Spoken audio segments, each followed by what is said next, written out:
Welcome to this daily PBJ devotional. Read 2 Kings 15 and Hosea 8 today. This devotional is about 2 Kings 15:12, but I'll read that again in a moment after I read all of 2 Kings 15. In the 27th year of Jeroboam's reign over Israel, Azariah, son of Amaziah, became king of Judah.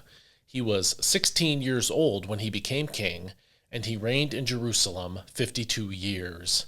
His mother's name was Jechaliah. She was from Jerusalem, and he did what was right in the eyes of the Lord, just as his father Amaziah had done. Nevertheless, the high places were not taken away. The people continued sacrificing and burning incense there. And the Lord afflicted the king with leprosy until the day he died, so that he lived in a separate house, while his son Jotham had charge of the palace and governed the people of the land. As for the rest of the acts of Azariah, along with all his accomplishments, are they not written in the book of the Chronicles of the kings of Judah? And Azariah rested with his fathers, and was buried near them in the city of David, and his son Jotham reigned in his place. In the 38th year of Azariah's reign over Judah, Zechariah son of Jeroboam became king of Israel, and he reigned in Samaria 6 months. And he did evil in the sight of the Lord, as his fathers had done.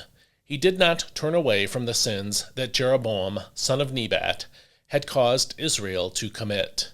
Then Shallum son of Jabesh conspired against Zechariah, struck him down, and killed him in front of the people, and reigned in his place.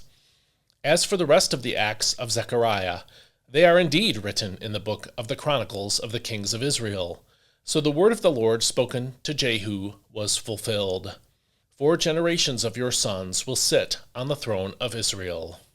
In the 13th year of Uzziah's reign over Judah, Shallum son of Jabesh became king, and he reigned in Samaria 1 full month. Then Menahem, son of Gadi, went up from Tirzah to Samaria, struck down and killed Shallum, son of Jabesh, and reigned in his place. As for the rest of the acts of Shallum, along with the conspiracy he led, they are indeed written in the book of the Chronicles of the kings of Israel.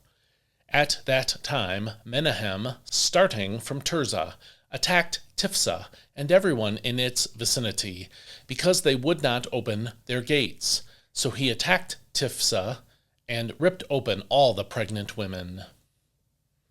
In the 39th year of Azariah's reign over Judah, Menahem son of Gadi became king of Israel, and he reigned in Samaria 10 years. And he did evil in the sight of the Lord. Throughout his reign he did not turn away from the sins that Jeroboam son of Nebat had caused Israel to commit.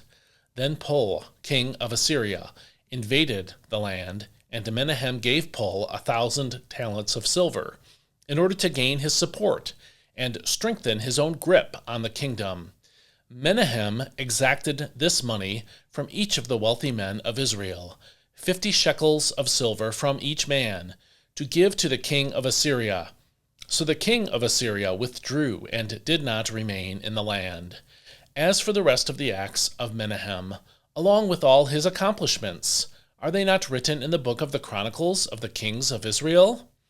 And Menahem rested with his fathers, and his son Pekahiah reigned in his place. In the 50th year of Azariah's reign over Judah, Pekahiah son of Menahem became king of Israel, and reigned in Samaria 2 years. And he did evil in the sight of the Lord, and did not turn away from the sins that Jeroboam son of Nebat had caused Israel to commit. Then his officer, Pekah son of Remaliah, conspired against him, along with Argob, Ariah, and 50 men of Gilead. And at the citadel of the king's palace in Samaria, Pekah struck down and killed Pekahiah, and reigned in his place. As for the rest of the acts of Pekahiah, along with all his accomplishments, they are indeed written in the book of the Chronicles of the kings of Israel. In the 52nd year of Azariah's reign over Judah, Pekah son of Remaliah became king of Israel, and he reigned in Samaria 20 years. And he did evil in the sight of the Lord, and did not turn away from the sins that Jeroboam son of Nebat had caused Israel to commit.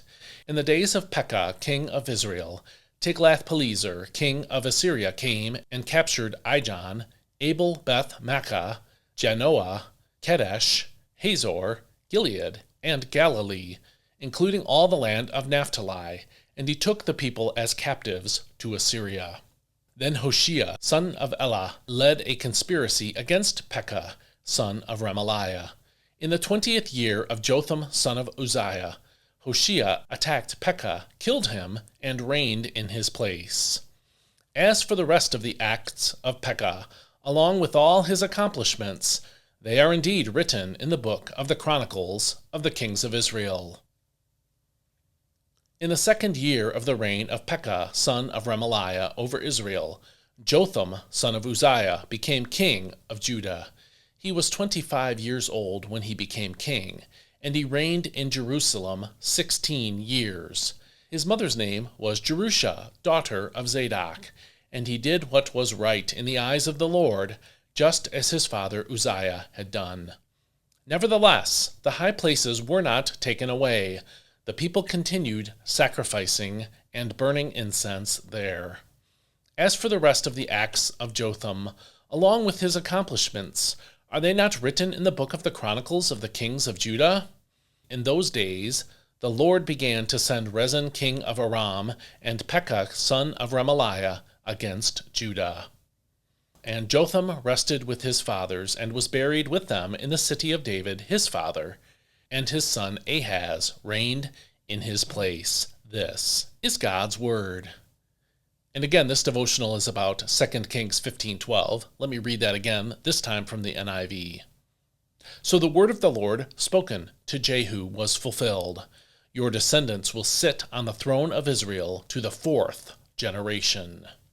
In this verse, the author of 2 Kings is careful to show us that the promise God made to Jehu back in chapter 10, verse 30, was fulfilled. Jehu's descendants had the mini-dynasty God promised to him. God keeps his promises. However, what was the quality of that fulfillment like?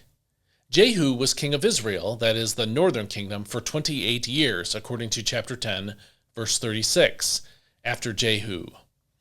Jehoahaz, Jehu's son, reigned for 17 years, according to chapter 13, verse 1. Jehoash, son of Jehoahaz, reigned for 16 years, according to chapter 13, verse 10. Jeroboam II, son of Jehoash, reigned for 41 years, according to chapter 14, verse 23. Zechariah, son of Jeroboam II, also became king, completing the 4th generation promise of chapter 10, verse 30. But how long was his reign? According to 2 Kings 15:8, he reigned 6 months, and then he was assassinated by another man. So God kept his promise, but the final fulfillment of that promise was quick. It was almost as if God gave him a token reign just to keep his promise. But what could have given Zechariah a different outcome? Could he have reigned longer, much longer, than his 6th month term? The answer to that question is ultimately up to God. But my strong suspicion is that the answer is yes.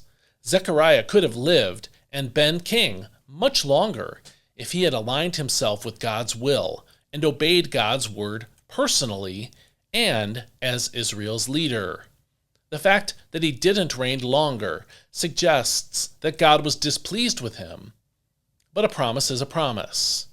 Zechariah missed out on a greater blessing because of his own unbelief and disobedience. Isn't that usually how it works? The God who promised a mini-dynasty to Jehu could have easily given Zechariah a longer life and even a new promise for a new dynasty. Instead of trusting God and doing God's will, however, Zechariah trusted his own ways and did his own thing.